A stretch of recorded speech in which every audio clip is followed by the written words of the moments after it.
ಅತಿ ಕಡಿಮೆ ವೋಟನ್ನ ಪಡೆದು ಹೋಗ್ತಾ ಇರೋದು ಬಂದ್ಬಿಟ್ಟು ಗೌತಮಿ ಜಾಧವ್ ಅವರು. ಗೌತಮಿ ಈ ವಾರ ವೀಕೆಂಡ್ ಮುನ್ನವೇ ಮನೆಯಿಂದ ಹೊರ ಹೋಗುವ ಸಾಧ್ಯತೆ ಇದೆ. ಈ ವಾರ ಬಿಗ್ ಬಾಸ್ ಮನೆಯಿಂದ ಹೊರಗಡೆ ಹೋಗೋದು ಗೌತಮಿ ಜಾಧವ್ ಅವರೇನೆ. ಇವರಿಬ್ಬರಲ್ಲಿ ಇವಾಗ ಗೌತಮಿ ಅವರು ಹೋಗಿದಾರಂತ ಅಪ್ಡೇಟ್ ಬರ್ತಾ ಇದೆ.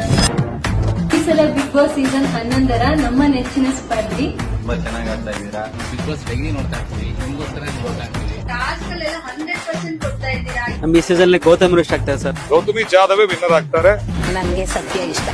ಗೌತಮಿ ಮುಖ್ಯ ದ್ವಾರದ ಮೂಲಕ ನೀವು ಹೊರ ಹೋಗುತ್ತಿಲ್ಲ.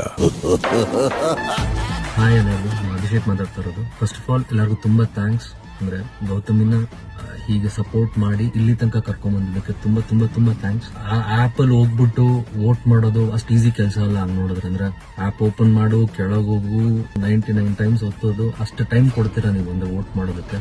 ಈ ವಾರ ಏನಿದೆಯಲ್ಲ ತುಂಬಾ ವೆರಿ ಇಂಪಾರ್ಟೆಂಟ್. ಅವಳಿಗೆ ವೋಟ್ ಮಾಡಿ ಅವಳನ್ನ ಸೇವ್ ಮಾಡೋದು, ಮನಸ್ಸಿಂದ ಆಡಿ ಯಾರಿಗೂ ನೋವಾಗದೆ ಆಡ್ಬೇಕು ಅನ್ನುವಂಥದ್ದನ್ನ ತಲೆಯಲ್ಲಿ ಇಟ್ಕೊಂಡು ಹೋಗಿದ್ಲು. ಅದನ್ನ ಅವಳು ಕ್ಲಿಯರ್ ಆಗಿ ಮಾಡಿದಾಳೆ, ಅದನ್ನ ಅವಳು ಫುಲ್ಫಿಲ್ ಮಾಡ್ಕೊಂಡಿದ್ದಾಳೆ ಇಲ್ಲಿ ತನಕ ಈ ಜರ್ನಿಲಿ. ಈಗ ನಮ್ಮ ಅಂದ್ರೆ ರೆಸ್ಪಾನ್ಸಿಬಿಲಿಟಿ ಬರುತ್ತೆ ಅವಳಿಗೆ ಆದಷ್ಟು ವೋಟ್ ಮಾಡಿ ಅವಳು ಫೈನಲಿಸ್ಟ್ ಹೋಗೋ ತರ ನಾವು ನೋಡ್ಕೊಬೇಕು ಅಂತ.